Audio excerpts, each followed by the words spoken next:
Good day, thinkers, thought leaders, progressives, and dreamers. I'm Craig the Writer Stewart, and I'm inviting you to join my Patreon. Don't know what a Patreon is? It's my official video diary with only exclusive content that you won't see anyplace else. It's easy to join. Just visit patreon.com/Craig the Writer Stewart. Here's what you'll find on my Patreon. A day in my life, whether that's dinner with friends or a typical workday. Live Q&As with members of my Patreon about each episode of the T.S. Madison Experience and what I was really thinking. I'll even bring you on vacation with me. The video will make you think that you were right there. And last but not least, for all of my aspiring writers, I give you firsthand, one-on-one, personalized attention, answering all of your questions about publishing and self-publishing. So what are you waiting for? Join now. Swipe up or visit www.patreon.com/Craig the Writer Stewart. I'll see you soon. Oh, and one more thing. Don't forget to subscribe to my YouTube channel. That's youtube.com/Craig the Writer. Do it now.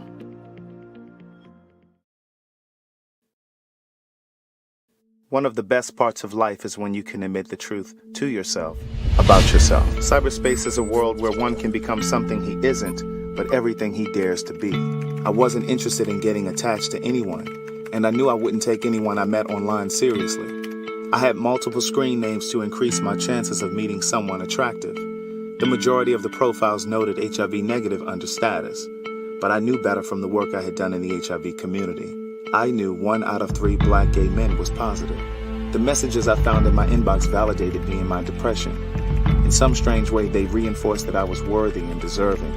My days consisted of waking up and logging on to see how many messages had accrued overnight. Months passed before I got honest with my therapist about what was happening with me.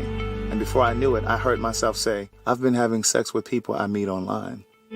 To listen to more of Words Never Spoken in Memoir, visit audible.com.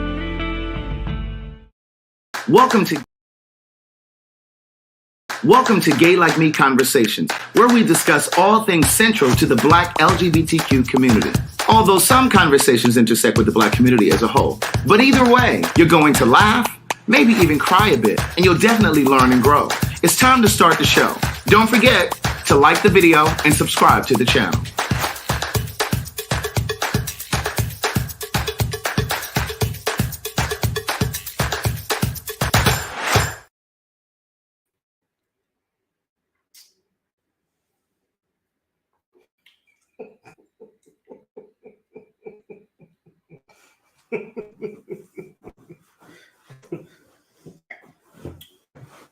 You ready? Are you still drinking? I'm always ready. Are you really? Hey, you guys, long time no see. Well, you've seen me. Well, yeah, well, I mean, because you don't work. So, I mean, you have nothing but time. You got nothing but time. You got nothing but time but to be on here. This is work. Oh, that's all right. Well, you have an alternative job. Now, see, when we were in the height of the pandemic and you were doing your little lives over there on Instagram and stuff. But it wasn't my work. Right. But I was doing it to pass time. Correct. But you said to me, Craig, I have a new respect because this is work. But then now that's not there no more. So now I don't work in it because you don't do that anymore. Right, yeah. Now, I don't work a traditional job, No, you but don't. please believe I work. I was shipping out orders to Adrienne. Is it Adrienne Lowe? I shipped a book to her. Tanaka. Somebody else. Dion. You interrupted me. I'm trying to post this. I was trying to find the thing. Hey girl, hey boy. I haven't said that in so long. Hey girl, hey boy, hey. Good day, thinkers, thought leaders, progressives, and dreamers. I'm Craig the Writer Stewart. And I'm Derek J. And we are here with a Gay Like Me Conversations. You've been emailing us or emailing me. I'm saying it's blurry. I know it is blurry. But I don't know what's going on. I don't know why it's showing blurry up there. Let me see something. No, I don't know why it's blurry. It ain't blurry on my end. It's blurry up I there. think it but is blurry. It's not blurry right here here on the screen. Oh, we keep freezing. I don't know what's happened. Are we freezing? Oh, it does look like it's moving in slow motion. What's going on? God, Craig got me on his internet plan. Yeah, Derek's house. My internet is good and strong, child. I got all of the other things. Well, apparently not. Yeah, look, it's nice and strong. Maybe it's the laptop. No, I mean, it might be shit. I don't know. Is there? Do you think we should maybe look at the camera settings? Camera. Go here. What? High definition. And what's this? Did I change something? No. Well, hold on to this one. Let's see. That makes a difference. I guess we should have did. I guess you should have had some type of run through. I don't know, child. That's what's happening right now. I don't know why we ain't no technicians, child. We just right. We just all we know I do is press the live button. We just gonna chit chat. Yeah, we're gonna chit chat. Let me hit this refresh button though and see what happens. Well, refresh and see what happens.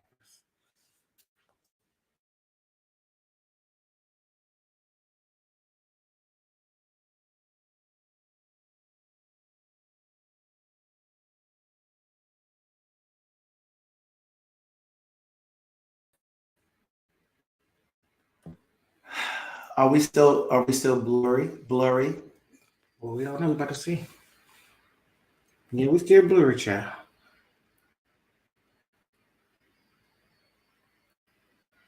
Oh, what's happening? It looks a little better. Let's see. Okay, let's restart. We'll come right back. So how we gonna do it? We're gonna restart and get cut off. We back. Let's close out and come back in. Yes. All right, give us a second. Give us a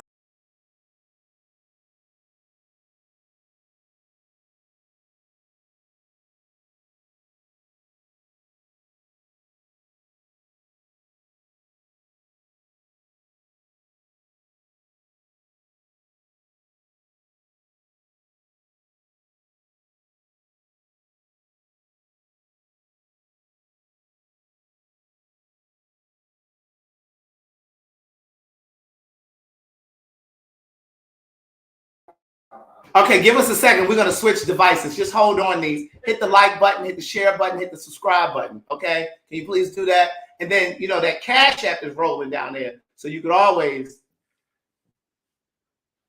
and then run get your little snacks because we're about to have us a good little conversation. Okay? We'll give us a moment. We'll be right back.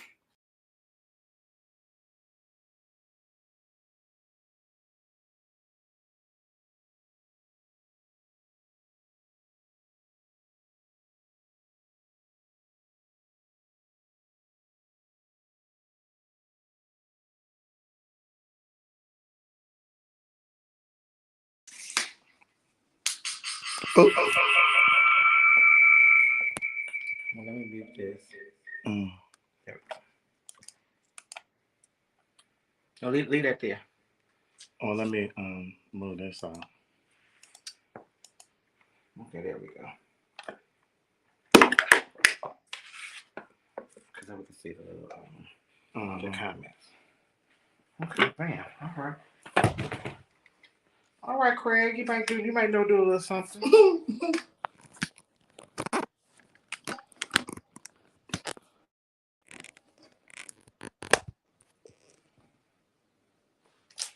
That's not the way, child.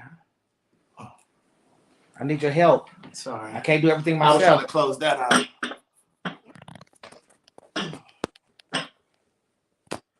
Okay. Then maybe Come down some more. There we go. Bam. Move this up. good catch.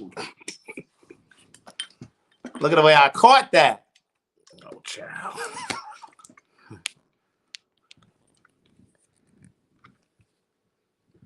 Okay. Okay, it looks better. Yeah, there we go. Okay, there we go. Okay, now crystal we're good. clear. Now we're Crystal good. clear. Okay, now I can't put the comments up on the screen because y'all are a little ways away No, from it's it. right here. Oh, it's right here. Oh, That's why I okay. said keep this up. Okay. Jesus, Craig. I was I trying forgot. to. Yeah. Hey. Let's start this again. Hey, girl, hey. Hey, girl, hey. You know, every now and then, listen, we come to TV. So when we come to TV, we have people to do this. We haven't done this in a while. So I definitely ain't right. done Give it us in a some while. grace. Give us some grace. I haven't done this in a minute, child. So this is a long time coming. Give us some grace. But listen, good day, thinkers, thought leaders, progressives, and dreamers. I'm Craig the Writer Stewart. And I'm Derek J, and we're starting this all over again. And we're back. And this is a brand new episode of Gay Like Me Conversations, aka Outspoken. Outspoken, yes. Right. So Derek and I were on the phone today. Excuse me. And we were just, well, I don't know how much you want to share of what you were saying to me. Pardon me. But we were talking, and Derek started talking about self-worth. And he started talking about relationships or encounters and interactions he's had with guys that he's dated. And he was just talking to me about a running pattern with these different guys. And I said to Derek, I said, you know, as the person standing on the outside, hearing your stories, all of these people sound like the same person to me. Right. So it's like there's a running theme. There's a common denominator. Obviously, he's the common denominator. But the story sounds the same in terms of like the interaction between him and whoever this other person is. And I'm like, it sounds like the same story. And he was like, yeah, I know, I get it. So then he said, we need to do a live tonight. Do we need to do a live tonight and talk about this? So here we are talking about relationships. And just figuring out, is there a perfect relationship? Like, what does that look like? What does that look like for people? What does it look like for you? So basically, it's like for me, what I was talking to Craig about is that I found myself being in the same space, dealing with the same person, dealing with the same issues over and over again, right? And then what I realized, what I just said out loud for the first time, which I always knew, but I never said out loud, is that I was operating out of a space of loneliness. Ooh, that hit me so hard when he said that. I said, come on, friend. Yeah, you know, come on to the light. Come on to the light, Caroline. You know how y'all know stuff, but y'all don't ever really just say it out loud. Because you're not really being honest with yourself. Well, no, you are being honest. You are being honest with yourself. I was honest. I understood what it was all about. Right. And I was being honest with it. The question is like, did I want to do the work to change it? That's the difference.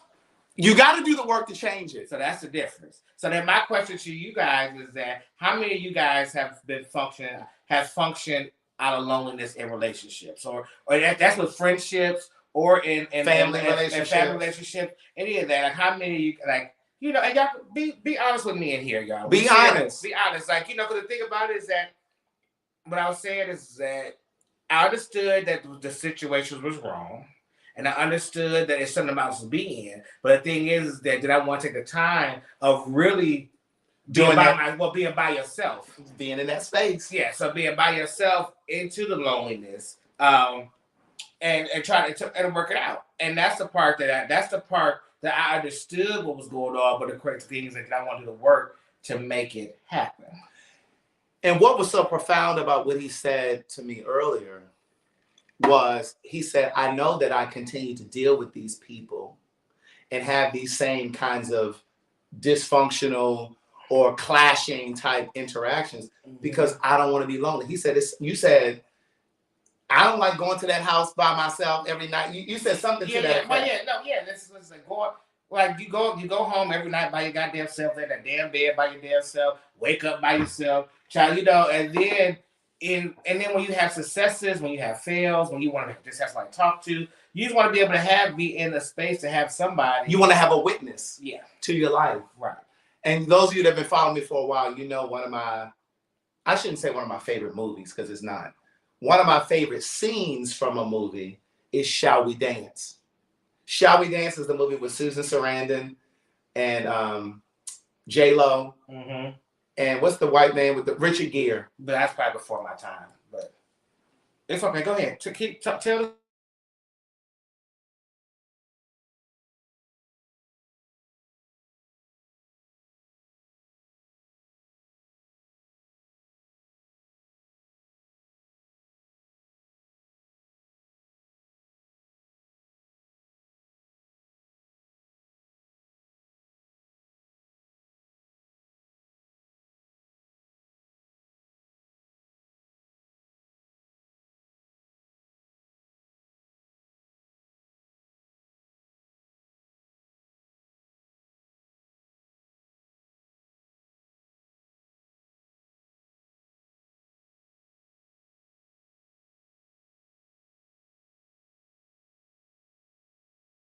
Okay, can you hear us?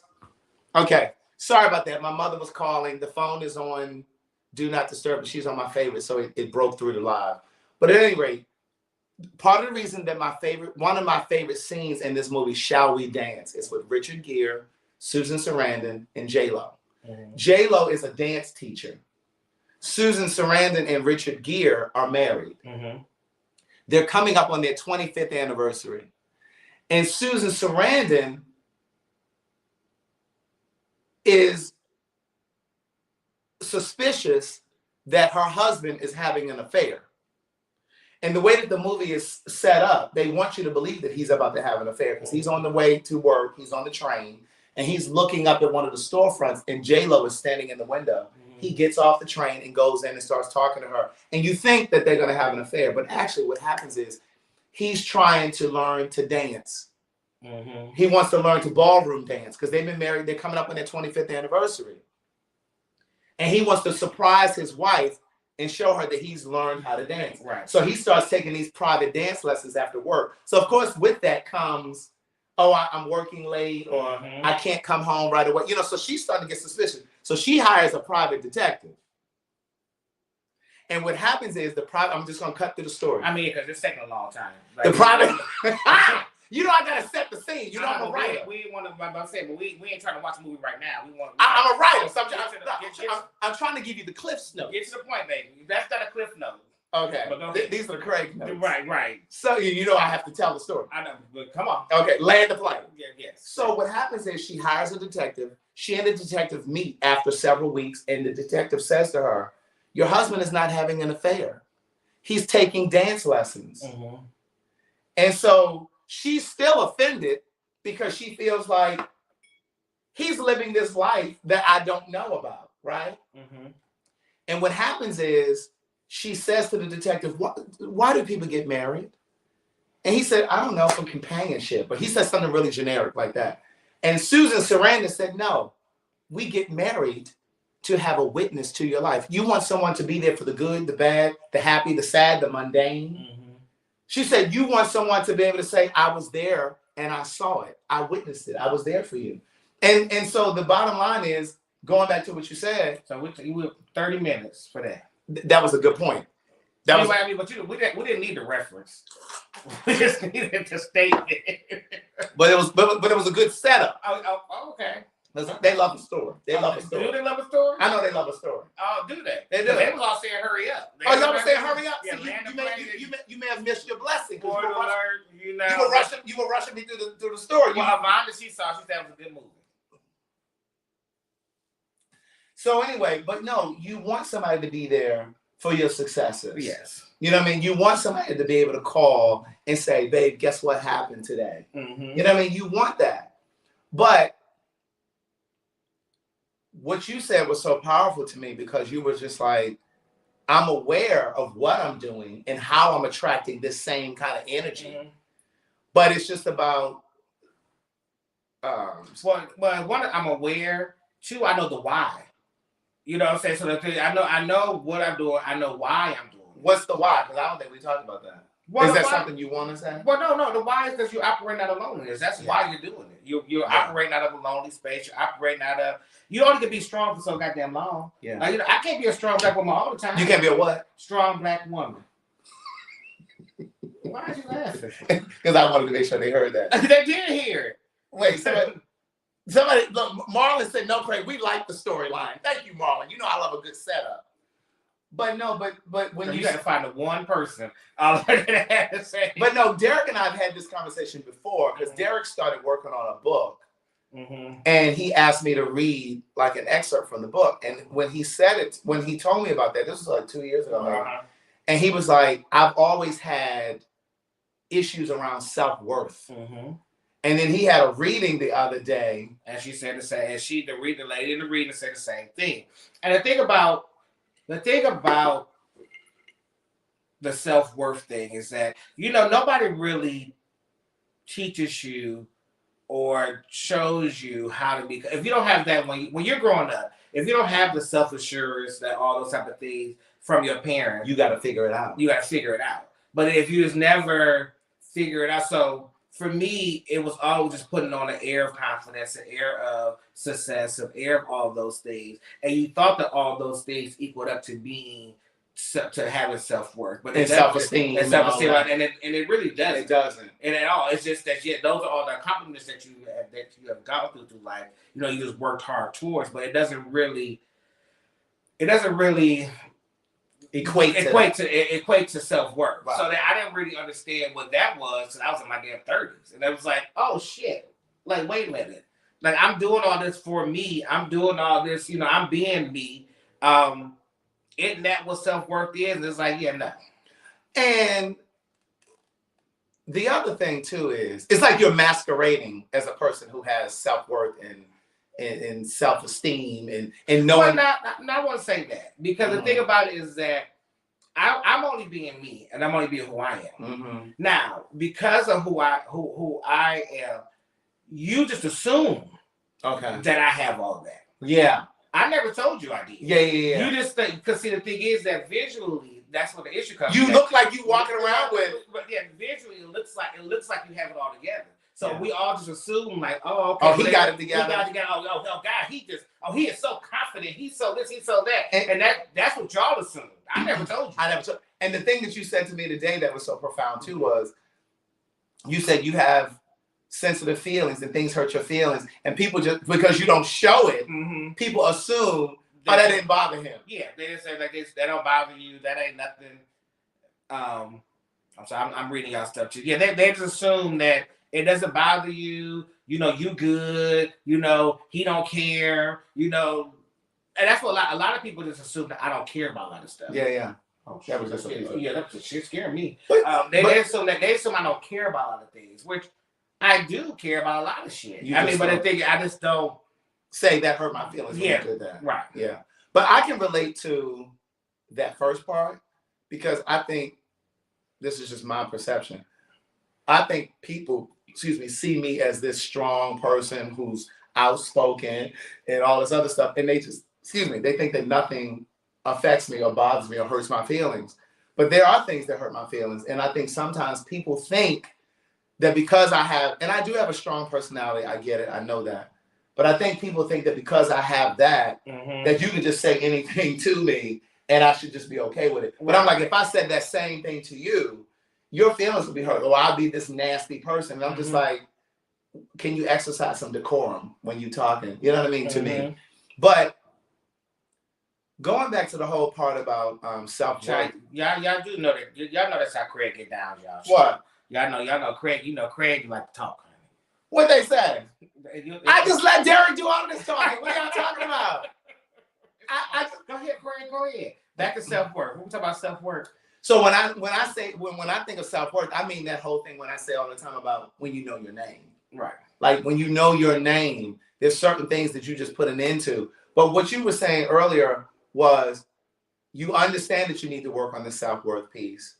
But what are the tools to do that work? To do that work. Right. That's the part that people don't really tell you about. You know, the thing is, like, everybody has all the great advice for you, but nobody tells you how to do something. How to get to it. They say, hey, save money. It's like, okay, great. But how do we save money? Like, is me putting $1 a day, is that really saving money? Then how do I turn to save money into wealth? Like, what is that? Like, those are things that you have to do. People say you need to have more self-worth. You need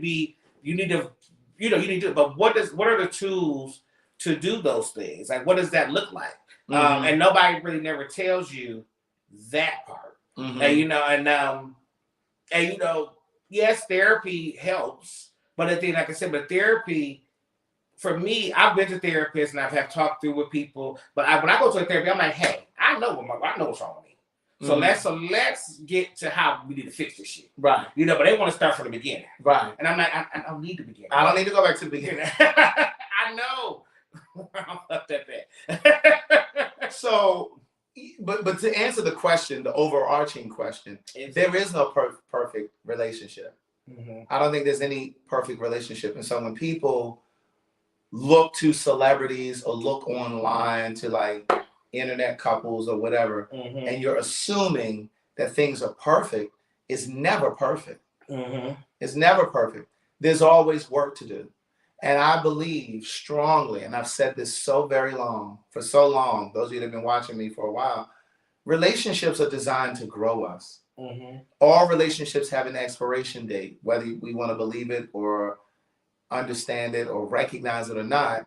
And it doesn't mean that the relationship has to end because somebody cheats or because somebody changes their mind and want to go be with somebody else. It doesn't. We all have to die. So the relationship has to end. So my point is, when I say that, it doesn't mean that I don't want to maintain the relationship for as long as I can. Because if I get into a relationship, I want it to last for as long as I can. I'm going to do my part to make it last for as long as it can. Mm-hmm.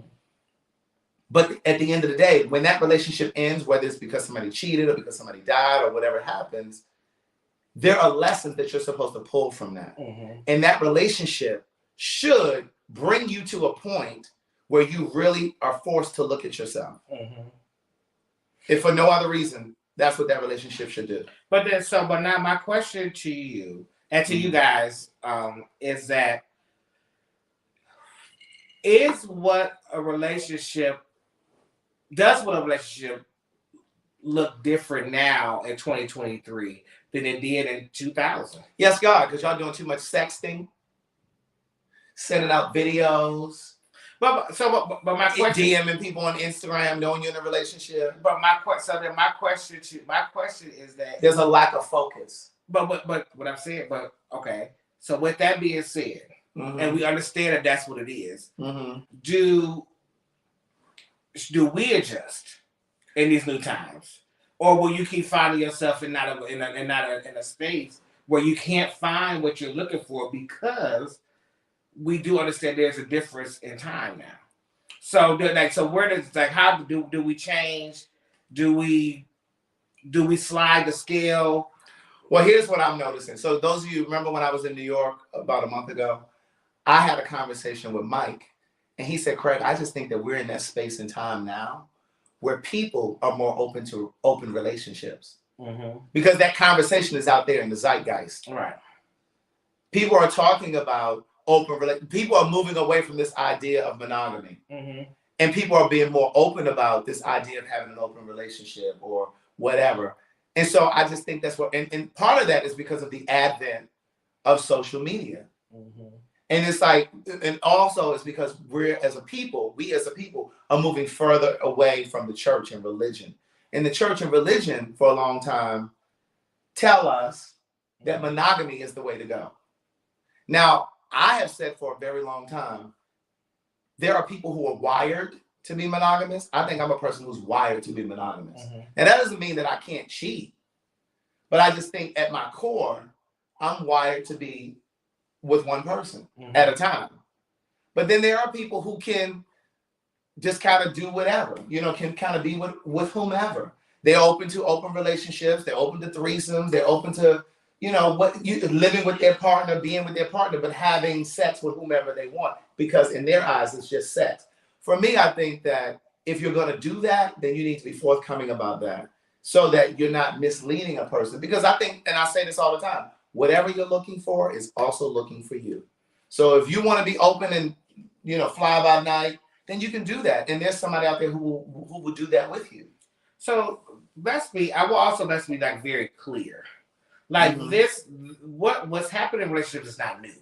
It's just open. It's just open. So the thing, and that's what I'm saying. People are being more vocal about it. I know, but the thing is would you have been okay with it just not being open? Because the thing was they were doing it anyway. Yeah, so they were doing it. It just wasn't exposed. Your mama, your grandmama, your granddaddy, your dad, they all was doing it. It just wasn't as open as it was. And the thing about it is that you got to understand what are you willing to put up with? You know what I'm saying? And like I said, I know you said it before. I know I said it before. You said, well, you haven't been in a relationship yet, so you can't really say this. But I got sex to some people is just what that is. It's just sex. It doesn't have any kind of emotional attachment. Doesn't mean they don't want to be with you. Yeah, but my thing is, if you're going to do that, then you need to be forthcoming with your partner. Right. You don't have this whole thing going on. But the thing about it is that if I know that I really love you as my partner, and we have a great time together, and we go. But I do know that you won't accept this part of me. Yeah. So the question is, do I risk losing you to be forthcoming with you? Yeah, because I don't want you to deceive me either. Well, it's not deceiving. It is. That's deceiving if you're not telling me. No, it's just withholding it. No, if we've had a conversation about being monogamous. Oh, okay, well, if we had a conversation. If we've had a conversation about being monogamous. Then we explain what monogamous was. Monogamous only has one definition. What is it? You fucking this one person. No. Let's look it up. Let's look it up. Hold on, Monogamous. And so it's like you don't just then get to you don't then just get to change the rules without having a conversation with your partner. What does it say? Involving marriage to one person at a time. Mm-hmm. A second one is having sexual relationship with only one person at a time. Having only one mate at a time. Correct. Now, but see, I could take the first. But these are little points. These are they all stay with one person. But the first definition is involving marriage to one person. Yeah, but that's only one part of it. Like Lee said, the prefix means one. Mono means one. I get it, but that's one marriage. No, that's one relationship, one sexual partner. And again, if you've decided that doesn't work for you, right, then you need to have a conversation with your partner. Right. You don't just go and change the rules without having a discussion and then leaving that other person in the dark. But so then that's deceptive. So then but then the question is that if you know that if you guys are, if that's the one thing that is, would you leave that relationship for that? Wait a minute, what? If everything else in the relationship is 100%. Yeah, I'm leaving because you didn't tell me that's what you were doing. Well, no, I'm saying, but if they understand that this part may not work for me, and they sit down and have this conversation with you, would you be open and receptive to the conversation? And would that be a space? Because the thing about it is that we can talk about anything, but I'm not agreeing. But my point is exactly. So the thing about because the thing is, Craig, let me say, speaking from just knowing you as a person. Yeah. You are a judgmental person. I can be. But my point is exactly. So the thing is that you make it very vocal about your dislikes and all these other things. Because I believe when you show up, you're clear about what I want and what I don't want. I'm clear about my boundaries. I get it. But what I'm saying to you is that if somebody tried it out and they right. But the thing is that if they was trying the monogamy thing, they was trying to figure this thing out, and they see that, hey, this may not be working for me, but I want to be with you, and I like the companionship of you, and I like what we have together, and they want to sit down and they don't want to risk. I mean, it's a selfish move because they don't want to risk losing you for that because they know because you're very stern. But then that's deceptive. Because you're selfish. It's selfish and it's deceptive and it's duplicitous. I have plenty of synonym for it. Okay. Because you've changed the agreement without having a conversation with me. Right. You know what I mean? Mm-hmm. So, we can have the conversation. And when we sit down to have that conversation, I am then going to say to you, yeah, that doesn't work for me. Right. And again, you can go and find that with someone else who's okay with that. Mm-hmm. You know what I mean? But again, I think it goes back to we're all wired differently. Mm-hmm. I believe that I'm wired as a monogamous person. Mm-hmm. I need to be with someone who is also monogamous. Mm-hmm. If you want to have these little open things, then you need to be with someone who's okay with that. Mm-hmm. And that's a part of the thing that rarely comes out during the dating phase because people rarely show up. Mm-hmm. They send a representative. And it's just like, oh, this is who I think is going to be okay for him. Mm-hmm. But circling back to what we were talking about earlier. Because I plugged that light. It's okay. Go ahead. Keep talking. Our light went out. Yeah. But here come the SC2 word, duplicitous. Okay. But here's the thing. I also feel like, and I said this to you earlier, there are patterns that happen. Mm-hmm. And I think that in your case, because, you and I talk, and like I said to Derek earlier today, I said, I think that these stories that you're telling me, they sound like this. If I didn't know any better, I would think that it's the same person because the stories sound so similar, right? Mm-hmm. And I was saying to Derek, these lessons repeat itself until you learn it. That's why you've had it with different guys, because the universe is sending that lesson back to you until you master it. But the thing that I was trying to get you to understand is that I know the lesson. Yeah, I learned the lesson. I know what the lesson is. But the problem in that space is, are you willing to take the time to sit in that lonely space and go through the work for it? Right. And that's the part that I wasn't. That's the willing to part. do. Right. So I understood the lesson. I understood what it all was. Yeah. But you do hope in some space that there's somebody that would kind of break through the moment of it. It's a glimmer of hope of, I guess. So what I hear you saying, beloved, is that somebody's gonna break through that wall, even though you haven't done that work. Well, yeah, that's what I said. No, you need to do your work, beloved. Listen, I'm owning my own. Yeah, I don't need you to tell me. Yeah, everybody's showing up until you do your work. Everybody's showing up until you do your work. I'm not asking you to be my counselor. I know. Didn't I tell you? Didn't I say up front, y'all? I know what the problem is, and I know what to do. And you also said I'm judgmental. Was that me being judgmental? Yeah, you were. I wasn't trying to be judgmental. I know what needs to happen. The thing is that do I have to take the time to make it happen? But let's go back to let's recircle it. I mean, wait. This ain't the. No. Okay, I wasn't about to focus on. I was just sharing. Right, we're just sharing. Because again, this conversation was inspired by a conversation we had today. Yeah, right. And he was talking to me about a couple of his gentleman callers that I have met. Mm-hmm. But also, we're talking about self-worth for you. All right. But what about self-worth for them? Because maybe they're showing up, because sometimes we attract similar energy. So what if they lack self-worth as well? And then here you are, two, for lack of a better word, two broken people, right, trying to build on broken. You can't build on broken. Mm-hmm. Well, but what we do understand is that most people, we do understand that most people are broken people. Yeah, we all are. Yeah. But you got to be willing to admit that you're broken. But that's true. Because some ain't admitting it. No. I mean, a lot of people don't admit it. And then you find yourself in a predicament where you're forced to face it. Yeah. That is true as well. Because it's happened to me. You know what I mean? Mm-hmm. Like before any of you knew me, I went through my phase where I had to be broken down. It was when I was living with Angela, when I was living with Elliot, didn't have a car. You know what I'm saying? You knew me during that time. Mm-hmm. Like, you have to be broken down to the studs. Mm-hmm. And sometimes that happens from an emotional space too, like when your personality isn't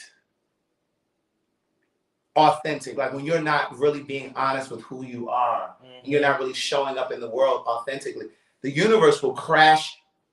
It will cause a crash. Mm-hmm. And you'll have to sit down and face yourself. I don't care where you travel to.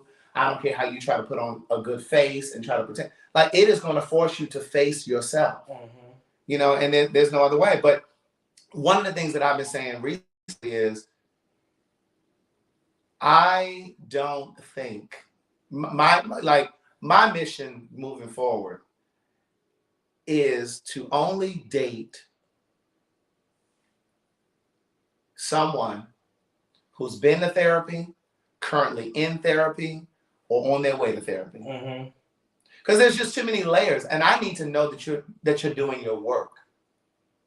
Mm-hmm. You know what I'm saying? Because again, we all show up broken, but I believe, and I think Iyanla Vanzant said this, being an adult is really about healing childhood trauma. That's all being an adult is about. Yeah, it's healing all that childhood trauma. And a lot of people don't want to heal it because they don't want to face it. Mm-hmm. And while you admit it, you know, it's lonely coming here and I have to work on self-worth and da-da-da.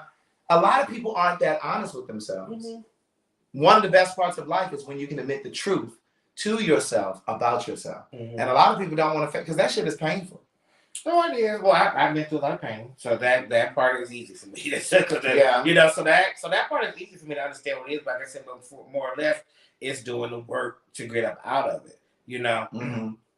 and so that's where I'm at in with life, right? You know, so I'm ready to kind of break out of the space.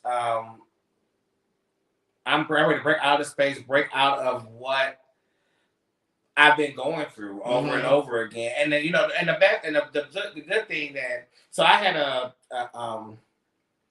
tarot card reading. That's what brought all this stuff up. So I had a tarot card reading with this lady in Chicago. You guys sent her information. Yeah, I sent her information, yes.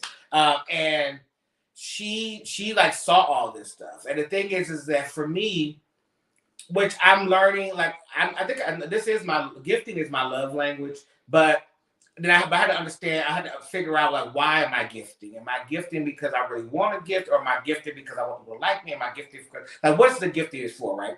So, and basically what she was saying that you go into spaces and you do too much as far as giving. I give my all up front. And she said, as you give, you do this to show people how you want people to treat you. But when you're dealing with emotionally unavailable people, they don't understand that's what that is. They understand, they like, oh my God, he's being so nice. Oh my God, he's such a great guy. Oh my God, he's, and it's like, no, bitch. Like, I mean, I do this because you're supposed to do back the same. Like, it's like a do unto others as you would like to treat people how you want to be treated. Yeah. And that's how I function through life. But people don't look at it that way. Everybody doesn't operate that way. Yeah, you treat them good, and they just accept it, and then they just treat you bad, and then you be like, wait, this ain't how this works. Like, this ain't how this supposed to be. Yeah. But also, I think that people. What was I gonna say? Fuck. I've read that comment and it threw me off. Wait, what was the last thing you just said? I don't keep up with my thoughts, Craig. I can't keep up with you. Oh my God, there was something I was about to say right there and I can't remember. Somebody said, how do you know when you're ready for a relationship? I don't know. A lot. I get a lot. So another thing, the lady said, that she was like, write down what you want in a relationship. Like, write down what you think a relationship that's good for you looks like. And hell, I don't even know I don't know what that is. Because you've not had a relationship. Because I haven't had a relationship. But what I said to Derek today when he said that to me is, just write down what you don't want. Write down what you don't want. Yeah. You know what I mean? Because at least that'll bring some clarity to what that is. Right. Damn, it was something I was gonna say. Oh, I know what I was gonna say. But the challenge too, for me, is when you first meet somebody and you start dating them, how do you know if they're a distant runner or if they're a sprinter? You don't know. You don't know. Yeah. And somebody said that to me years ago. He said, the problem is you just don't know if a person is a distant runner or they're a sprinter. I need the distant runner. And just because a person may be able to self-actualize and get into a relationship doesn't mean they have the tools to, or the emotional bandwidth to be in a relationship. Because there are so many ebbs and flows in a relationship. And post your question, Will Kim. And and the truth is, you just don't know who has that staying power, who can sustain. And so for me, I'm in a space now where I'm really starting to shift how I see relationships. I've always been, because again, I think at this space and time where we are in life with social media and then all of this conversation now about open relationships and polyamory, like people are more versed about that. They're more open about it. They're not ashamed to say, oh, well, I want to be with more than one person. And it's almost like it's opening up this new thing for so many people. And so it's almost like trying to figure out who still wants what you want. And I don't know. So for me, I'm kind of reevaluating relationships. I used to be a person who felt like I wanted to cohabitate with my partner. I wanted to build a life with my partner. But and this is not just a gay thing. It almost feels like this is a people thing. This is not a gay thing. This is not a straight thing. This is a people thing. It almost feels like we're all not we're because I'm not, but it feels like so many people are just open to the idea of cheating as long as it's on the side and nobody finds out. You know what I mean? Or like with the DMs and the texting and all. And let's bring it down to the gay men. It's like one of my fears has always been like being with somebody who's into the things, and I don't know that they're into the things. Right. They're going to sex parties in the middle of the night. They're going to bathhouses in the middle of the night. They're hooking up with people in the middle of the night. They're messing around in the gym when they say they're going to the gym, but they're really fooling around in the gym. Like, or they're going to the park.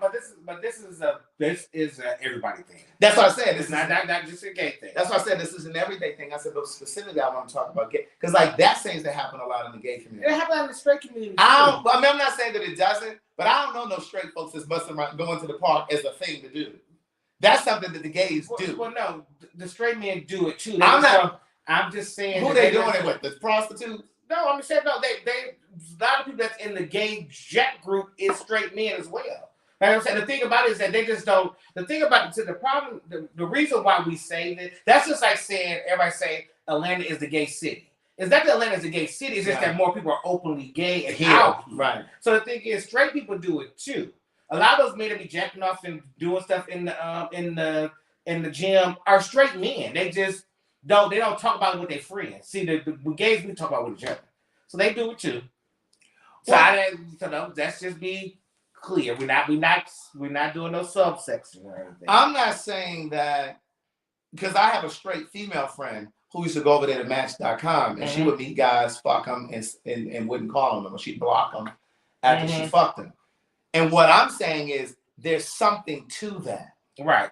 You're not like gay men will often say, "Oh no, I just enjoy sex." No, there's something in here. There's something going on in here or in here. I don't care what you say.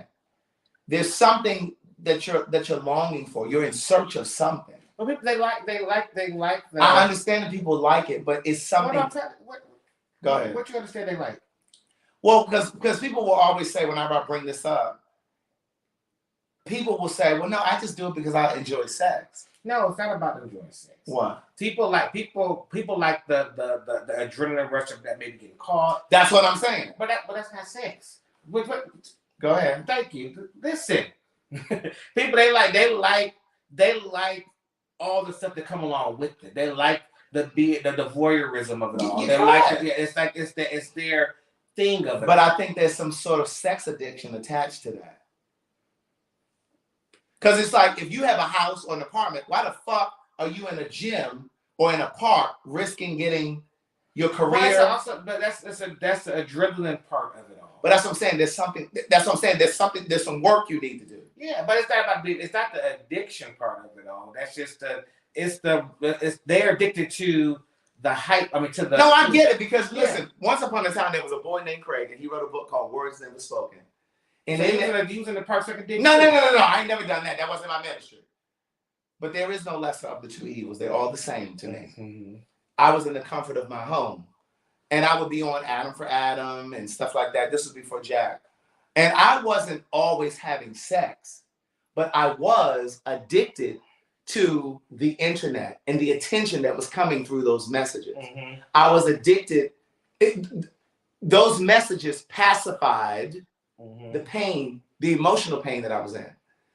I was at a functional depression at the time and didn't realize it. Right. So that's what I'm saying. So when people are going to the gym just for the purpose of hooking up, or you're going in the park to hook up or whatever, you're searching for something that's in here. I know, I get that part. Yeah. But what I'm saying is that you can't just chop it up to a sex addiction. You know, you can't just say that's what that. You can't say that's what that is. That's what I'm saying. We're not out here trying to self-diagnose those people. Correct. Correct. Correct. You know, I'm trying to keep very clear that it's other reasons. You're searching for validation. Yeah.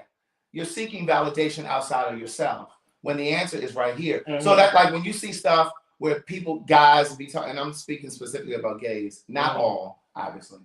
But like I've seen where they talk about they having like a cum dump where one guy is letting a bunch of guys just come in and fuck him and just come inside him, and then the next guy come. Like something is missing.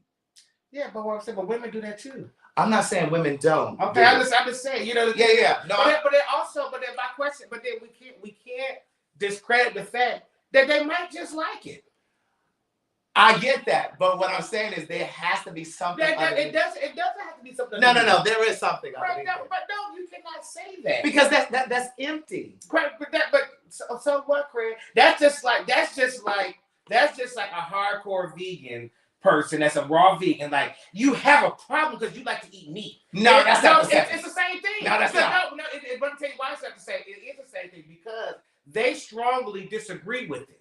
They don't understand why you want to do it. They don't understand. So the only other reason why they can understand why you don't want to do it is because there's something wrong with you that you want to do something like that. Shell said that's not normal, Derek. No. Wait. The question is, it has to be numbing. Listen, the question is, what you can't say, Shells. You can't say that's not normal because the question is, what is normal? See, your normal and my normal is all different things. The thing is, what we perceive to be normal. But what I'm saying is, I understand what you're saying. But what I'm saying to you is that if it's something that somebody likes, right, and you disagree with what they like, you can't say you got a problem with it. Like, you can't say you're doing it because there's something wrong with you because you're trying to find something within. You can't say that. That's what I'm saying to you. No, I hear what you're saying. That's what I'm saying. Now, is there cases that is the issue? Yes. But what I'm saying to you, there might be some people that just have that has it all together and they like fuck, but they just like being slutted out. But here's the thing. I dated a guy who had a cocaine habit. Right. I write about it in my second book. One thing for certain, two things for sure. And it's on Audible and all of the e-readers and Amazon or my website. But yeah, I'm listening. I used to say to him, there's a reason that you're doing this drug. It's not just because you like having a good time and you just wanted to try something new and just this, that, and third. Something had to be going on that provoked you to say, oh, let me, because you know what drugs do to you. Right. So for you to say, but what does cum dump do to you? Nothing. It can give you STDs, HIV. I know something that you can cure. You can't cure no HIV. I'm just saying, but like, drugs is a little bit different. But also what I'm saying is I think that it does something to self-worth. Yeah. It does something to your self-esteem. It has to feel empty. But what I'm asking you is that, so you're trying to tell me that there's no person. What's going on? We unplugged. Oh, we unplugged it. Okay, got it. Wait, stop. Listen. But so are you telling me that there's not a person that can just like to do that? I'm sure there are people. Okay, that's all I'm trying to say to you. No, I'm sure, but I believe that's probably a small portion of people. But it might be a big percent. But the thing is, the reason, and what I think is really unfair is that I'm not trying to sex shame. No. It's not sex shame. Yeah. But I think it's unfair is that for us as people to rationalize why someone doing something, it means something is wrong with you. That's all I'm ready to rationalize it. That's not fair. That's what I'm saying. Right. We can't, just because you don't understand why they want to do it, you can't make them feel like it's something wrong with them. Now, like I said, is there cases that, yes, there's more an emotional thing that's going on and there should be more happening? Yes, I believe so full-heartedly. Mm-hmm. But what I'm also saying, though, is that we can't discredit that just makes something they want to do. But when you are doing that and it's in secret, there's shame attached to it. I mean, because if it's what you enjoy and you're okay with it, then well, you know why they keep it a secret? Because people like you, Craig, they'll sit there and say, "Oh, oh my God, you must be empty on the inside, and you have to figure out why." That's why they'll say nothing. Right. See, people like me. Think about it. Until people still to this day don't say that they don't have sex. Because of what comes along with the connotation of it. Like, oh my God, what? You not having sex? Why don't you not having sex? Was something wrong with you? What are you like? People still don't, and that's to a small portion of it. Yeah. But people don't have that conversation because they don't want to come. They don't want to get with all the questions and the backlash about what comes along with the conversation. It's the same thing with men who are closeted. Yeah. They don't want to say, or men who enjoy being with trans women. They don't want to say it. Or men who like their women to fuck them with a dildo. They're not having that conversation, so it's not like they're just. They don't want to come along with other judgmental people i.e. you, that come along with it to have that conversation. So the thing about it is that people need to be more open and willing to have conversations and be more understanding about what it is. And then once you be more understanding and you guys are able to, everybody's able to have an open conversation, then yes, you may be able to explore why you like doing this and where this all comes from. But nobody gives them a chance to even have that because you come in or people come in with their own thing about what it is already. Everybody got their therapist around here. But then the other thing is, if you're going to do all of that, do all of that. But don't invite somebody into that and then pretend that you're interested in a relationship if you know you got all of this stuff going on.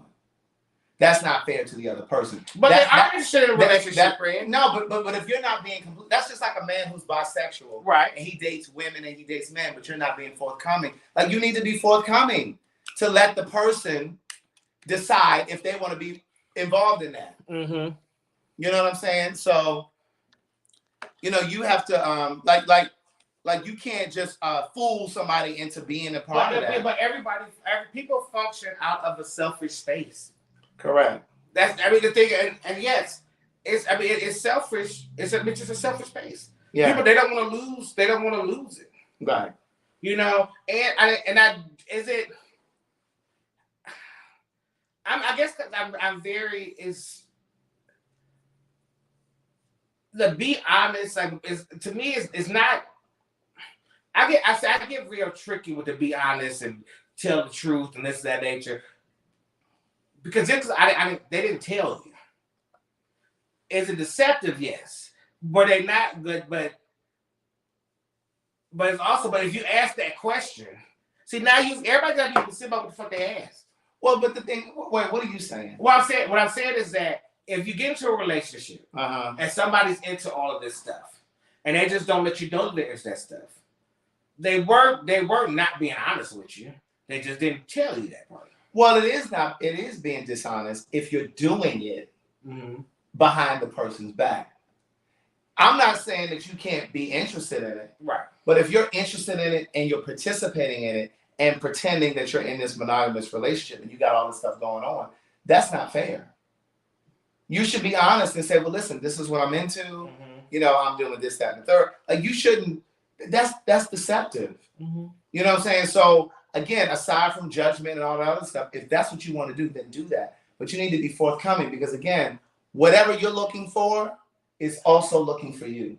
I may not be interested in all that tomfoolery, but there is somebody who's okay with that. And I think that what happens is with people who participate in all of this stuff, they don't want to be with somebody who's open to it as well because they can't handle it. They're okay with them doing it, but they're not okay with their partner out there philandering and doing all that stuff too. You understand what I'm saying? Like, I think sometimes when people do all of that kind of stuff, they get with people who are monogamous because they can't handle the jealousy if their partner was doing it. So they get with people who are monogamous and they do that shit on the side. But anyway. That's a good question. That was. She said, "Do you question your self-worth because you've never been in a relationship, and how do you know you're capable of being in a relationship?" I don't know. I mean, I think I am capable of being in a relationship, and no, I don't question my self-worth because I never been in a relationship. So the thing about it, I didn't really know what self-worth was. You know, like I said, I thought that I was doing like that word when that word started popping up. You know, you think self-worth is about, you know, self-care and taking care, like, you know, going to the massage and doing what you want, you know, taking like self-maintenance, you know, so you don't really understand. I didn't really understand what that actually was until I got older. And see, there's a distinction, and I've said this on the live before. There's a distinction between self-care and self-worth and self-maintenance. Oh, well, yeah. Self-care is spending time with yourself, edifying yourself, healing yourself, writing letters to yourself to purge. You know, that kind of thing, going inward. Self-maintenance is going to get your hair done, getting a haircut, getting a manicure. That's not feeding you. So there's a difference between self-care and self-maintenance. And what I've been doing recently is self-maintenance. Now, I've been doing self-care, but there's also been some self-maintenance too. Like, I went and got a body massage, and, you know, but that self-care is spending time with myself, Mm-hmm. listening to certain things, feeding myself, listening to audiobooks, listening to certain music, writing letters to him. Mm-hmm. You know what I mean? Just to purge. Mm-hmm. You know what I mean? Just being very intentional. But, you know, a lot of people think because they go and buy themselves a new purse or new shoes that that's self-care. No, that's self-maintenance. Right. That's self-gratification. That's instant gratification. Mm-hmm. That's not healing you. Well, I would say I didn't really start questioning my self-worth until I got into a space where it was multiple people. Yeah. So like most of my career in my space has been just me. I didn't really start questioning my self-worth until I got on Fashion Queens, where it was 3 of us now, not just myself. And I'm functioning in this space. I was wondering if you were going to bring this up. Oh, yeah. I didn't want to bring it up, but go ahead. Oh, yeah, no. I was functioning in a space on the way that I normally function. And I saw that it wasn't getting the same reaction as it normally did when I was by myself. Mm-hmm. And so I'm just like, wait a minute, what the fuck is going on here? Like, you know what I'm saying? I'm thinking, and then when you're in a space of 3, and you're functioning in a space of, you know, let's make sure we all look good. But that looks different to different people. Yeah. And so then when you're in that space, you start feeling like, oh shit, what's going on? Like, why am I like, then I started had to deal with feelings of why am I feeling this way? Yeah. What is going on with me? Like, what's happening here and what am I feeling? And I didn't understand what those feelings was when certain situations was happening to me. I didn't understand what those feelings was. And during that time I was on Fashion Queens, a lot of stuff had happened where friends that was friends for a long time were no longer friends, and there were other things. So a lot of things was happening all in that space, all in one space, that had me doubting who I was as a person. You know, and so, but instead of working through that, you just slap a smile on your face, you push through it. And so then, you know, so for three seasons, you just push through. Yeah. You know, so then now, but we don't really realize that 3 seasons of pushing through gives you 10 years of fixing. Woo! So that was a word. Well, I mean, it is. But you had said something and I don't know if you want to go into it, but you had said something earlier when we were talking about, you said how you would do certain things because you weren't the ideal. Oh well, yeah. So the thing about it is that, and I know a lot of you guys can relate to this. I'm trying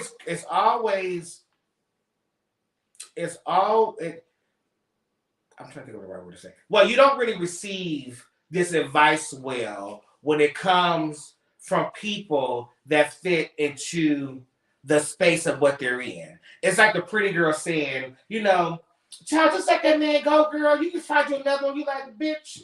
Who are you telling me? My options are few. My options are fewer than yours. Yeah, my options are fewer than yours. Yeah. Or like for me, like when Craig was like, he said, well, you know, you gotta let them go. I said, well, Craig, in the gay space, you fit what the ideal gay man wants. Mm-hmm. Like, you know, you have a masculine exterior. You fit. You're this. You're that. Mm-hmm. So the thing is, that's what gay men want. So it's not a problem. So it's not a problem for you. So yeah, you could easily say, "Fuck that! I did with this with you. I'm gonna move on." But for people that don't fit in that space, not saying that I'm ugly or ugly, but the thing is that I don't fit into what the look of being a black gay man is for another black gay man. And that's why Strange Loop on Broadway was an amazing play. And this is why I told you guys when I saw it, it's imperative for Black queer people to see this play. It's off Broadway now. Hopefully it'll come back. But the writer, he talked about being a Southern, feminine, Black, overweight, gay guy and how he feels like he's on the outside. It's the reason we did a show about this. Why they have a big boy pride. Because if you're not fit, then you're kind of pushed to the side. So the thing is that when you're dealing with these people, when you're dealing with people, and just in general, you're like, oh shit, you like me? Okay, well let me hold on to you. Yeah, yeah. You know, Yeah. and that's what you do. So you put up with the bullshit, you put up with the shit Yeah. that goes on with all of it because you like, oh, finally somebody showed me some type of attention. Yeah, So yeah. I want to keep this attention. Yeah. You know, when I was telling Craig earlier is that when I first moved to Atlanta, you know, I was from Toledo, Ohio. You know, I was whack. And, you know, and I was still trying to find myself. I was trying to find who I was. I was 19 years old, just trying to find my space. When I got into television, I was 26. You know, so it was what's that, 7 years of being in a space where you don't fit into this space. And people aren't really checking for you. And people aren't really checking for you. And then once he got on TV, the people now all the same people that you see 7 years ago that weren't checking for you are now like, oh hey, how you doing? What's going on? And the thing is that that's a whole new experience that was a whole new experience that I was like, oh shit, I like this and I want to keep this feeling. So how do I keep this feeling? That was huge. You know, Go ahead. Yeah. But when you say how do I keep this feeling? So it's like, okay, great. So for me to keep this feeling, let me do. So like Craig would say, like Craig would tell you, back in the day, baby, I'll buy out the whole goddamn bar. He would do that. And I said this to him today on the phone.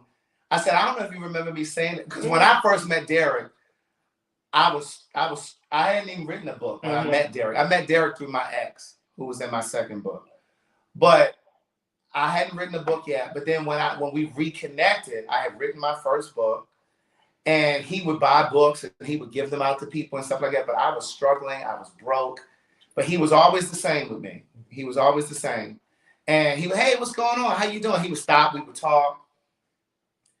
But it was like, what the fuck was I about to say? Well, Craig said he would see me. He was like, you know, you got to buy all this. Oh, yeah. So we would be out. And like I said, I was struggling. I was broke. We'd be at a bar or something. And he would buy everybody drinks. He'd buy me drinks. And even as a person who was struggling financially and I needed somebody to buy me a drink, I would say to him, Derek, you really don't have, because I'm just a human. I'm a person.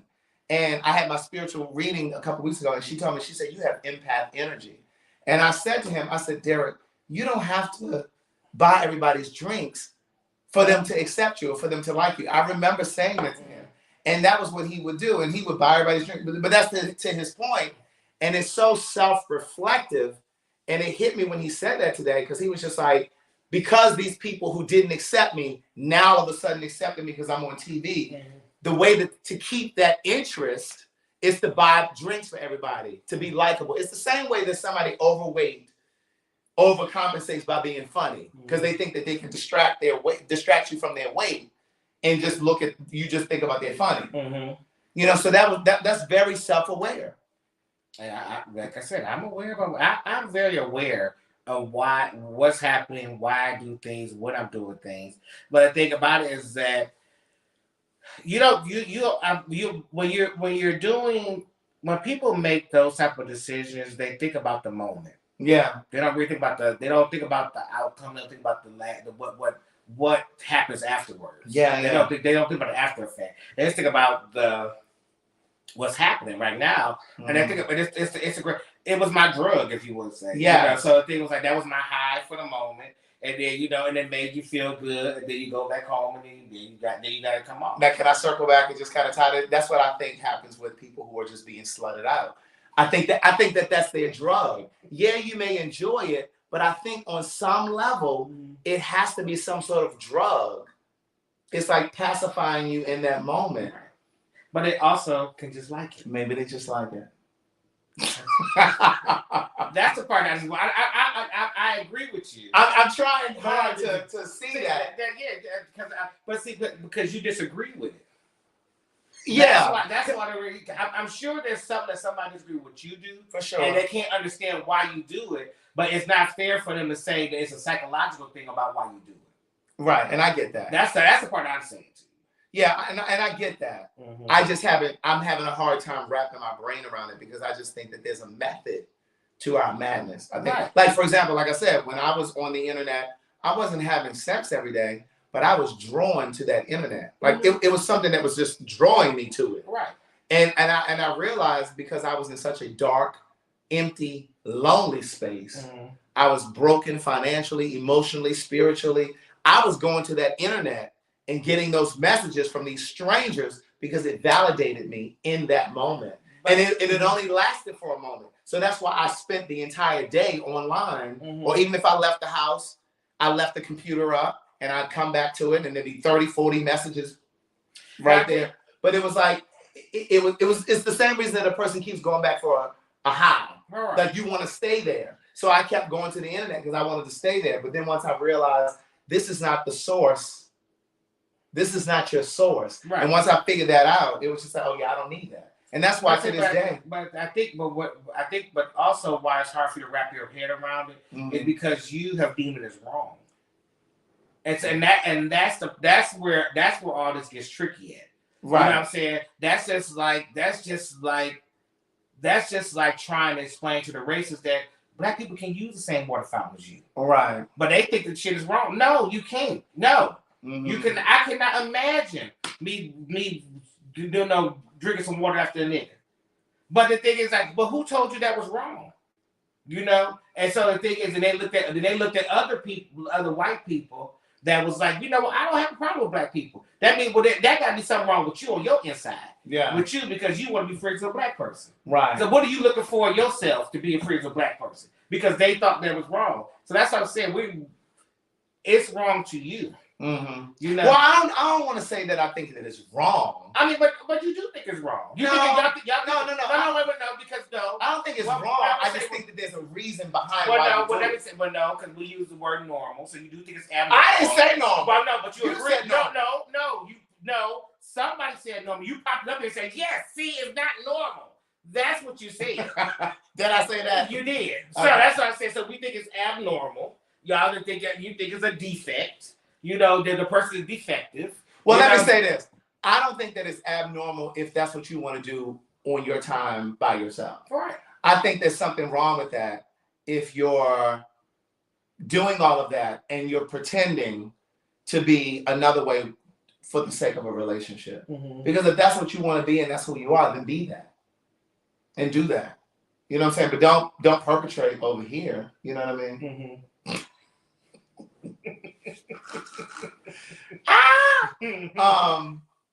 But no, I don't think that there's a perfect relationship at all. For me, my challenge has been forever, for the longest, is when to cut your losses and move on, and when to stay and fight. Like my challenge has always been: is this my instincts telling me to leave, or is this my fear telling me to leave? You know what I mean? So decide, and that was one of the things that I talked about with my spiritual teacher a couple of weeks ago. It was like, I don't know if it's a sign that I should walk away or if I should roll up my sleeves and be ready to fight. You know what I mean? To really fight for the relationship. That's the challenge for me. And so going back to what you said about those tools to figure out self-worth, it's the same thing for me. How do I figure out whether it's a clear sign to leave and whether it's my instincts? But you never really know that. I know. Yeah, you just go with what it is. But I'm closer. I think I'm really closer to it now. I just think that, in relationship spaces, I do think that people have to, one, when you're going through things, keep the shit to yourself. Yeah. Or talk to a trusted advisor. It's not a conversation to have with everyone. Because the thing about it is that when you decide that you want to stay or go, then people don't look like you crazy. Right. So that's why I said, let me tell you something. A rule of thumb for me, how I function. I don't want to be friends with your boyfriend or your girlfriend. If I'm your friend, I don't want to be friends with your friends, but with your man. No. Because I don't want to be attached to none of this bullshit. Right. So when y'all decide to break up, then great, we all break up. Right. You going back to don't call my phone. I don't got none of your right. Because my friend is here. Right. See, like, what about Mac Jones is a good friend of mine, and I love his boyfriend, but If they break up, but his number, like, if Q does call me, every time I'm like, who is this? The number ain't saved. you don't even have his number saved. No, don't set that. When we text, I delete the text thread. I don't want to have no things with you in my shit. You know, so, but the thing about it is just that, you know, you got to figure out,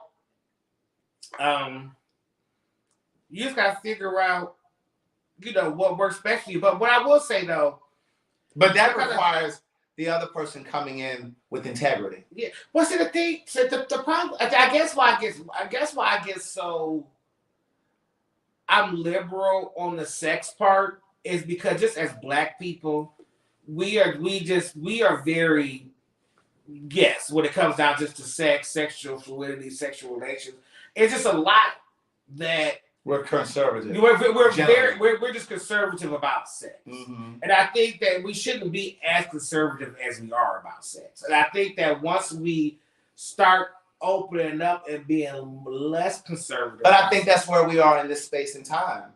You know, you see it all on social, especially Twitter. Mm-hmm. Like, you see people talking about they're in open relationships, polyamory, people just having sex with whoever they want to have sex with, but they're in a relationship with this person over here.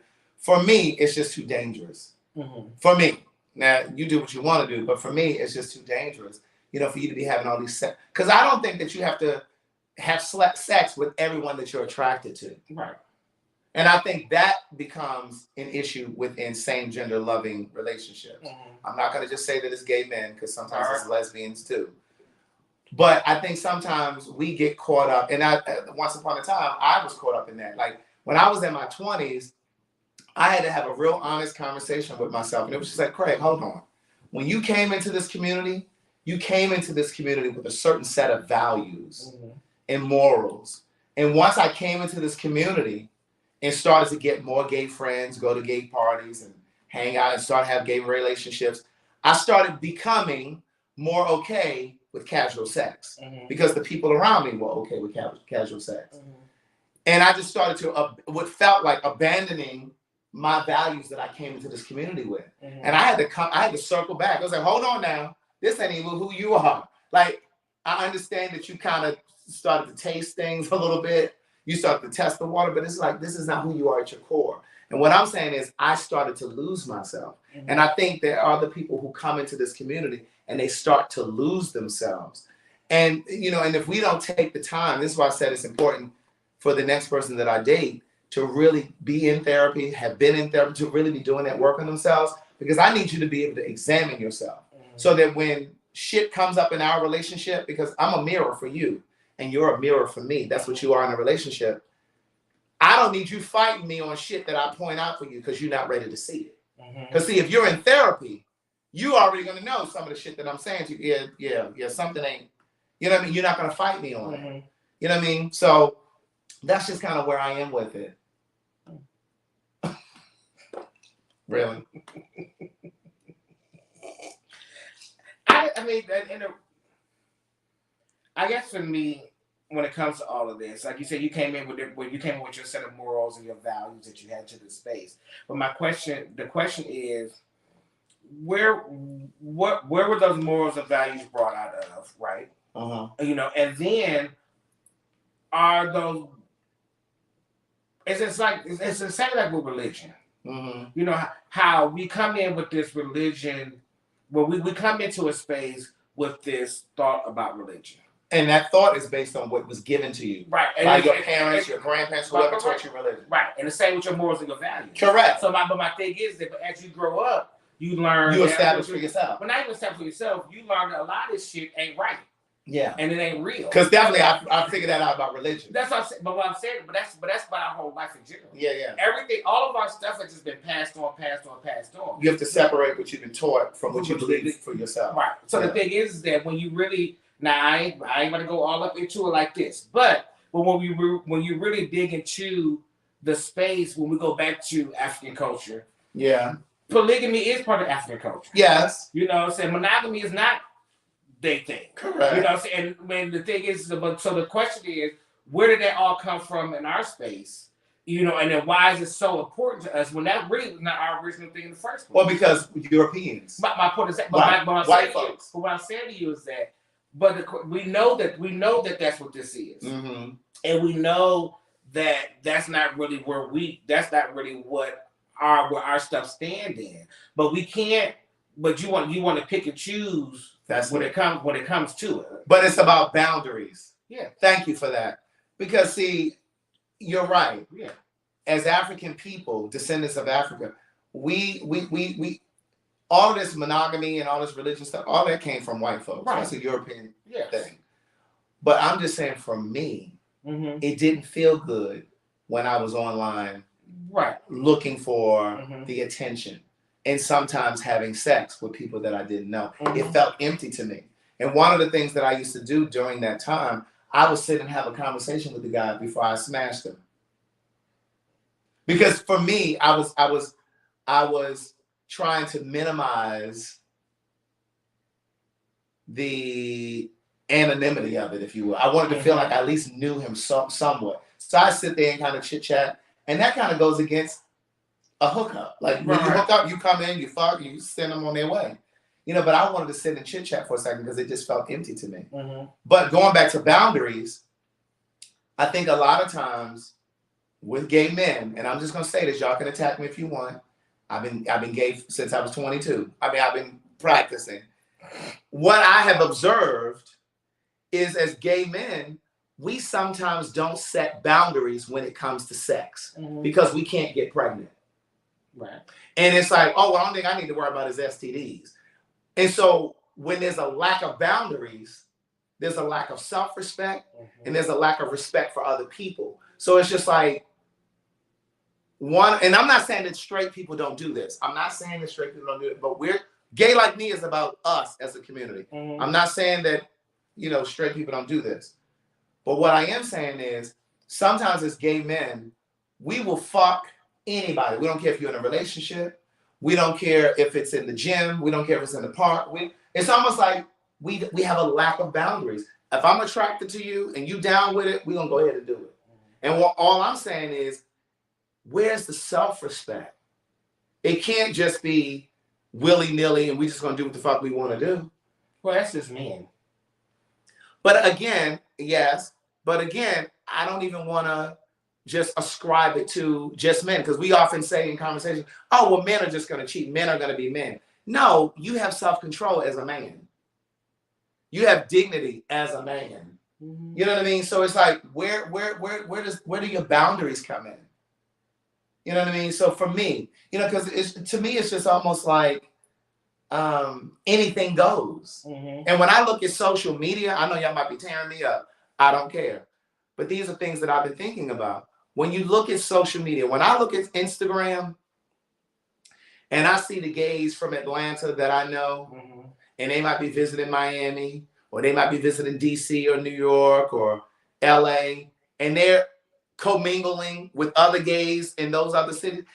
Social media really shows you how close the world is. And it further shows me, at least, how so many of us are fucking the same people. Well, not me. Well, right, because you haven't had penetrative sex. Yeah. But I haven't been sucking in a while either. So you haven't sucked in a while either? Oh. And since I had my braces. And so what I'm feeling, since you had your braces. Yes, it's been 2 years. You haven't sucked dick in 2 years? Oh, yeah, you in need for something. I need no concert of a man. We don't need no concerts right now, child. But when I look at social media and I see the kids from Atlanta mingling with people that are in LA or New York or wherever, it's just like, and we wonder why the HIV rate is so high in our community. And that's not a judgment, that's just an observation. It's just an observation. It's just like 1 in 2 Black gay men potentially will become HIV positive in their lifetime. And when you look at social media, at least when I do, I see why. It's like because everybody is fucking the same. It's like a revolving door. And I talk about that in Words Never Spoken. It's like we take turns with each other. Okay, so I was just dating this person for the past X amount of time. And then now that person is dating somebody else who I also recognize from the community. And it's just like, what are we just passing each other off? You know, and I'm in a space now where I'm just like, this is why I've been saying lately, I almost want to be abstinent for a while because it seems like everybody is, you fucked somebody that I know. Right. Like people say there's 6 degrees of separation. Mm-hmm. No, I think it's more like 2 in the gay community. It's everywhere. Derek said it's everywhere. It is. The thing, I mean, I like, listen, because, you know, when I have clients, Mm-hmm. I have done many clients that have been dealing with the same man and don't even know they were dealing with the same man. Right. And I only put it together because I listen to them talk about the same person. I'm like, wait, Yeah. do you know so and so? Yeah. You know, so that all of it all works in the same. Yeah, no, space. for sure. I I know know like, that. you know, No, and that's I why was like, I don't like giving this. I mean, but that's why I said the this. gays is a mess, but I just don't like giving them such. Oh, you said you understand that the gays are a mess. They are, but everybody a mess. No, and they are, and that's why I said, that's why I prefaced my statement with this isn't just specific to the gays, but we talk about gay issues and Right, yes. And it's the same thing when we talk about black and white things. Mm-hmm. Yeah, there are things that white people do, but when we're addressing black people, we're not trying to heal white people. Right. We're talking about black people and what we need to work on. So for the people who jump in the comments and say, well, white people do this, we ain't talking about white people. Right. We talking about us. Right. You know what I mean? But yeah, so it's Just, just I just don't want to give all you straights on here the jaded vision of what gay people right. That's right. what I'm just saying. Right. You know, I'm like, y'all do it too. Yeah, y'all definitely do. You know what I'm saying? Our audience ain't just gay. Yeah, because there's a lot of women straight. Yes, I don't want to. Yeah, so that's what I'm saying. Did y'all hit the like button? Hit And the the like share. button and the share button and the subscribe button. Make sure you subscribe to my channel, Derek's channel, and the Gay Like Me or Outspoken channel. Yes. But yeah. Mm-hmm. So, but yeah, that's all I have for tonight. I think that's all I have for tonight too. That's all I have. I think that's all I wanted to say. Mm-hmm. You should. I mean, you said a lot. I mean, Your judgy ass. I'm not trying to be judgy. It's all right. I'm not. It's in your nature. You can't help it. Well, no, but that's why I keep referring to that. That's why I keep referring to the books, because I understand that before I wrote Words Never Spoken, I was online too. But you gotta remember, Keith, you do gotta remember, all of these older judgy gays, they forget about their past. No, wait. They just look down and judge the rest of the people that doing the same shit they was doing. And you know, so that's what nobody, you gotta offer your help, you gotta open your heart. You are an elder. So you have to have an understanding and have an open arm to these people and help them through the situation instead of pointing fingers and judging. That's what I'm saying. And there you go, net. Thank you, Shell. She said, "Be judgy. I'll keep you safe." But no, I just think that this voice needs to be heard. This opinion needs to be heard as well, because I just. But you gotta remember when you were that person, that how that opinion made you feel. But I would. And the thing about it is that, the difference is that when you were that person back before internet, people weren't able to say the stuff like this as loud and as vocal as you're able to say it. Well, I'm going to disagree, and I'm going to tell you why. Because when I was online and doing all that stuff, my friends were older. Right. And so, like, when I was, like, 26, they were, like, 37 or whatever they were, right? And I remember distinctly, and I write this in Words Never Spoken, I remember distinctly, one of my older friends said, "Baby, you so fine, and you got body, and you could be fucking these niggas out of both legs of your underwear." He used to tell me that. Mm-hmm. You could be fucking out of both legs of your underwear. And he was HIV positive. His whole friend group was HIV positive. And I said to him, they were all recovering drug addicts. And I said to him, well, why not? What kind of friends was you hanging around? Listen, and so I said to him, why not pass me a different baton, though? Mm-hmm. Why pass me the same baton? Why can't we be different? Why, you know? So you wouldn't hang around the old judgy gays? No. Okay. They were with all of this stuff. And so my point is, I was craving for someone to say this to me. Come on off that internet. Shit. And in fact, I read about this in the first book. Baby, we know you wrote a book, sweetheart. Right. But listen. We got goddamn book. Nobody. Right. We know about so, books. Just the head of break. break. Two of the head of break said to me, oh, what's, because I was telling them how I was, fucking and just, you know what I mean? Because I was deep in my depression. And I remember I was on a three-way with two of my friends, and they were laughing. They were like, wait, what? What's going on? We need to get you back in a relationship because you were carrying on. Mm-hmm. And I said to them, I said, well, why are you laughing? I said, I'm pouring my heart out to you. Like I was crying out for help. Mm-hmm. And I said, no, there's something wrong. Like I'm having sex with people that I don't know. And this, to me, that feels incongruent with who I am as a person. Right. And so I was reaching out to them and they didn't give me what I needed. So that's when I ended up going to therapy. And I was able to unlock it for myself and figure out why I was online. Mm-hmm. And I think that, here's the thing that's important to say.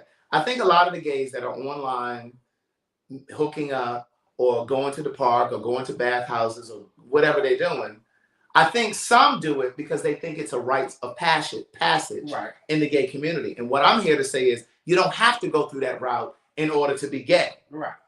And I think a lot of us think that. It's just like, well, how else am I going to meet people? I can't begin to tell you how many people have said to me, gay men have said to me, well, where else am I going to meet somebody? Mm-hmm. And I'm like, you meet them just like you meet anybody else. Like you don't have to meet them through a sex avenue or a conduit to sex. Mm-hmm. And so I'm saying this because for the young gays that are watching and for the ones that are my age or older or whatever, you don't have to connect with people through these sexual channels. That's all I'm saying. Well, no, but that's not how you say it. That's the problem. I can only say it the way the Lord gives it to me. I know, but no. You got the thing is that what you said right now is very opening and understanding. That's not how your message comes off. That's all. It's very damning. That's what I'm saying. Okay. That's okay. Well, I'll work on my delivery. That's what I'm saying. Dear Lord, please use my words. Yes. What you just said was very eloquent, and it's very like I understand. I see you. Mm-hmm. See how you deliver is very much. I don't see you, girls. Y'all not on my level, honey. And y'all are damaged goods. See, we don't want to give that, honey. We want to give love, care. Baby, let me explain something to you. And I wasn't even gonna put this comment up here, but little do you know. Is little do you know. Only I know what's a great fit for me, okay? And because I have a level of decorum, I'm not going to go into specifics about what happened with me and Carlton. What happened between me and Carlton is between me and Carlton and who I decide to share it with. I'm not sharing it on here because it's not my story alone to share. But if I shared it, you wouldn't be making gross statements like that when you don't know what you're talking about. Well, you can't be self-centered. I can be self-centered, but the rest of that shit she type don't have nothing to do with it. And I think it's important to be self-centered. You know what I'm saying? I think it's important to sometimes be self-centered. It's okay. It's a part of knowing your name. But no. And I've ignored a lot of the comments that people have made about what they think happened with me and Carlton. Was he exposed too much on the live? And it wasn't none of that, boo. None of it. But and I'm not going to be compelled to tell you all what was going on. When I talk about it, it will be on Outspoken. It will be on TV. Mm-hmm. And it would lend itself to a conversation where somebody can learn and grow from it, mm-hmm. and maybe see themselves in it. So I'm not going to just talk about it just for the sake of satisfying your curiosity. Craig was waiting on that one tonight, baby. No, I really wasn't. So, okay, well, you know what? Craig, what about this third book? You know, the third book is a book of quotes. Well, yeah, because Craig wrote a book. I wrote 4. CraigTheWriterStewart.com. You can purchase yours. I'll sign them and send them out. But no. So again, we said this at the top of the video, but I know some of you may have logged in after. Outspoken, we're supposed to start filming. We don't have a tentative date yet. Originally, what they said was we'll start filming in like March, perhaps April, mm-hmm. and the show will start airing in June. But anyway, so I talked to Suzanne probably 3 weeks ago now. Mm-hmm. And we were just catching up over the holidays and that kind of thing. And she said, she would reach out to Chicken Soup for the Soul. Because we partnered with Chicken Soup for the Soul. Those of you who may know Chicken Soup for the Soul. They sold 500 million books. They own Crackle TV and all that. So we don't know what network it's going to be on just yet. Right now, they're pulling together the resources to pay for the show, and then we'll be able to tell you what network it's going to be on. But yeah, so that's where we are with that. But we wanted to pop on here tonight because I've gotten a few messages from you guys saying, well, when you and Derek gonna do a live again? Da, da, da, da. And because we were talking today on the phone, and Derek was like, oh, we need to talk about this. That we need to do a live tonight. And I said, hey, listen, let's do it. So we decided to come on here and do it. But please hit the like button, the share button, the subscribe button. Did they send anything to our Cash App? The Cash App is scrolling at the bottom. Needs GLM Convo. You know, you $. Jay, Barbara Hyman did. Barbara Hyman is one of my faithfuls. She's always sending something. Thank you, Barbara Hyman. Yeah. But anyway, I think that's it. I think we've covered everything. Yes, child. It was not my intention to come off judgmental. I just wanted to give you my point of view. And if you received it, great. If you didn't, great. I'm the balance, y'all. Child. You're the balance. Yeah, we'll let the him balance all the time. Yeah, we'll let him be judgment on his own shit. But on our shit, we gotta be balanced. But I think it's also important to be able to talk about sex without people accusing you of sex shaming. Because I've thought about that a lot too. It's just like a lot of times when you talk about. But the thing about it is that we have to be open all the way across the board. Right. People got to be able to have open conversation about no shame, not just about sex shaming. Because if somebody say something about trans, they trans shaming. Somebody say something about gay, they gay shaming. Right. So the thing is, that everybody has to be able to have open conversations about everything and not be shamed. Because it's like, I don't think that you're sex shaming, but I do think you have a strong opinion about it. And that's okay. That can be challenged. And that's okay. I don't mind being challenged. Because just like I have a strong opinion against it, there are people who have a strong opinion for it. Right. You know what I'm saying? And just like when we've had conversations about trans, we're not trans. Right. Yeah, we're under the queer umbrella. But I think this assumption a lot of people make is because we're gay that we should know everything about trans people, we should know everything about lesbians, we should know everything about because you don't believe in bisexuality, and they chewed you up on that. And I'm more flexible when it comes to bisexuality. I believe that it exists because I believe sexuality happens on a continuum. But so just like I'm not as open with this, you're not as open with the bisexual conversation. Listen. I will. What I'm not gonna say is that you missing something. Well, I'm gonna say it because you miss something inside yourself because you want to be both sexes. That's what I'm not. Well, no. So that's what I'm saying. You can do whatever the fuck you want to do. You know what I'm saying? It's just not my fault. But what if it isn't just I enjoy being fucked by a bunch of random people? What if there is something? Maybe it is. I'm not. No, what I'm saying. Maybe there is some. I'm saying to you, yes, there is that moment to it as well. Yeah. What I'm saying is that they both can exist. They both can exist. That's what I'm saying. Okay, I'm with that. I'm with that. Well, that's what I've been trying to say for the past hour. Okay. No, I couldn't have done anything differently. I couldn't have.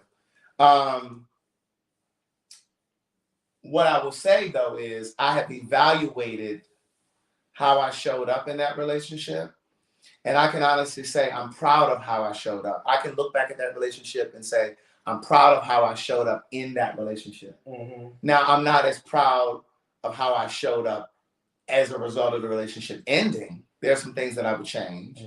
But I'm absolutely proud of how I showed up in that relationship. And I'm proud of how I left that relationship because I stuck to my boundaries. I stuck to my convictions. You know what I'm saying? And a lot of times people stay in relationships because they're afraid of what's on the other side of that relationship. And, you know, when the relationship was no longer serving me, I made the decision to leave, you know. Doesn't mean that I don't still love him. Doesn't mean that I don't still want the best for him. But I know that there's no room in my life for that.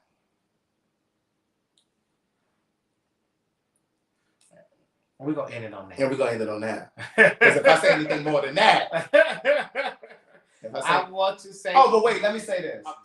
I will say this. Go ahead, say some more.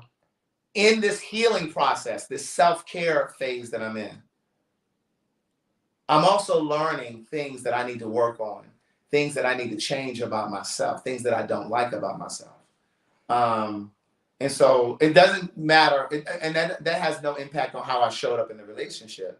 But just as a result of the relationship ending, I'm realizing that there are things that I need to work on. Because again, I think relationships are designed to grow us. And no matter how painful they are, no matter how big those lessons are, you know, you have to kind of go through it.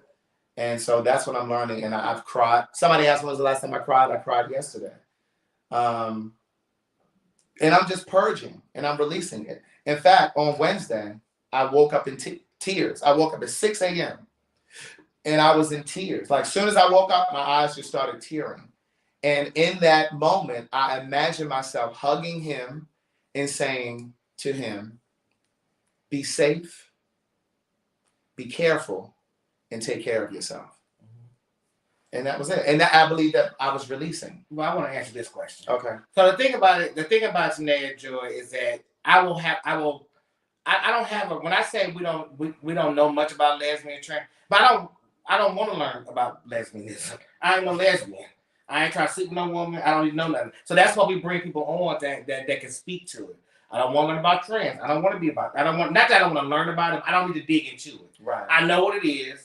But I don't need to know about y'all life and everything, because that's why we bring people on to have those conversations. So right. But we say that because we don't want you to think because we gay that we're the be all say all of it all, because we may say something wrong. Exactly. We may say something that doesn't fit in that space. Mm-hmm. That's why we say it out. Yeah. That we don't know about it, because we don't. And we're not going to run away from topics or conversations out of fear of saying the wrong thing. That's why we're here. We're learning just like you guys are learning. Mm-hmm. Crying is cathartic. That's what you mean there, Daryl, not lethargic. Lethargic means tired. You mean cathartic. Sweetheart, don't be trying to correct. No. I'm not trying to be rude when I say that. I know what you were saying there. And then somebody said, Craig, I thought we weren't talking about Carlton. Somebody asked me 2 questions about it. So that's why I brought it up. And I'm not giving him power. This is a part of my healing. This is a part of my self-care. Mm-hmm. This is a part of my release. So I'm not giving him power at all. But anyway, so that's it. On that note, I think we're done. Yeah, we did. Are we done? You don't want to keep talking? I'm sorry. But then you kind of brought it back about the lesbian. No. Because you were still talking, baby. I said bye 3 times. Now, are we going to say bye? Are we going to say bye again? Or you want to take this one? No, I just put the okay, I just want to make sure you scroll through the rest of them. Make sure you don't got to do no more grammar corrections or anything before we leave. At any rate, you guys have an amazing night. You sure? Is today Wednesday? Today's Tuesday. Oh, today's Tuesday. Yeah. So somebody asked in the comments, are Keon and I going to be live tomorrow? No, we're going to be live on Thursday. Mm-hmm. So listen, thank you for watching. Thank you for sending something to the Cash App, my Cash App, this Cash App, whatever. Mm-hmm. We appreciate you for watching. Please hit the like button, hit the share button, hit the subscribe button. We'll see you next time.